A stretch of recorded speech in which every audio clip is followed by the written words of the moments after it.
Magandang araw sa lahat, welcome po ulit dito sa atin channel ang Biyahe y Komida. Maraming salamat sa lahat ng nag-subscribe, indeed. Punta tayo sa atin topic, June 19, 2025. Kylie Padilla, aminadong nasasaktan sa mga batikos kay Robin Padilla. Aminado si kapuso actress Kylie Padilla na masakit para sa kanya ang mga batikos at negatibong komento na natatanggap ng kanyang ama na si Senator Robin Padilla.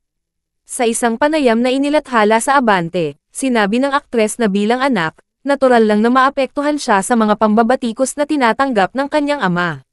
Yes, I get offended. Syempre tatay ko yun. Before he became a politician, he was my dad first. Syempre, I do feel for my dad. Pahayag ni Kylie. Ayon pa sa kanya, lagi niyang tinatanong ang kalagayan ng kanyang ama tuwing sila ay nagkikita upang masiguro kung ito ba ay okay o may kailangan. Ang tatay ko kasi, magaling mag-focus sa isang bagay, eh.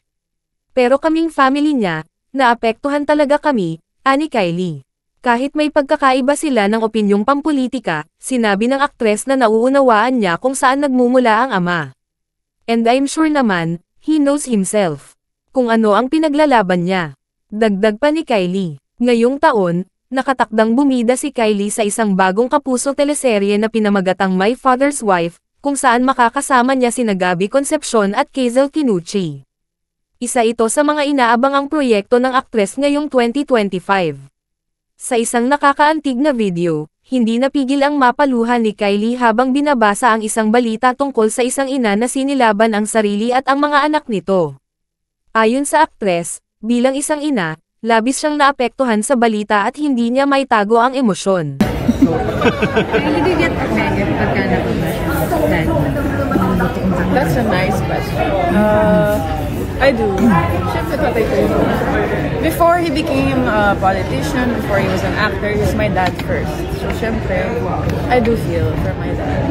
Isa nga sabi ko sa kanya, kamusta ka? Kaya mo pa ba? Is there anything you need? Kasi siyempre, magaling yung tatay ko mag-focus sa isang bagay pag may gusto siya. Pero kami mga family niyang na-affectuhan for him. So, kaya pa naman niya, pag nakita namin na, game pa naman siya sa laro ng politika, then support kami. Kylie, curious lang ako, do you always believe then sa lahat ng kung ano yung pinaniniwalaan ng daddy mo? In terms of politics? Do I agree? I don't agree with everything with my dad. So, may mga times na pinag-aano. Maraming. And then, do you talk to him about that? Or but I know my dad eh. Kilala ko siya kung saan siya nagagaling. So, I'm not sure naman he knows himself. Ano naman yung gusto na ipaglaban na happy for him. It's not time for me to talk about it. Kasi siya yung mas experience siya sa akin. Mas marami siyang alam, mas matanda siya sa akin. He has more wisdom than I do. E-click ang link sa description box para mapanood ang buong panayam kila Kylie Padilla at Hazel Kinuchi sa YouTube channel ng Roar Nation, Lionheart TV, at mag-subscribe. At yan ang atin latest showbiz chika update for today, huwag kalimutan mag-subscribe.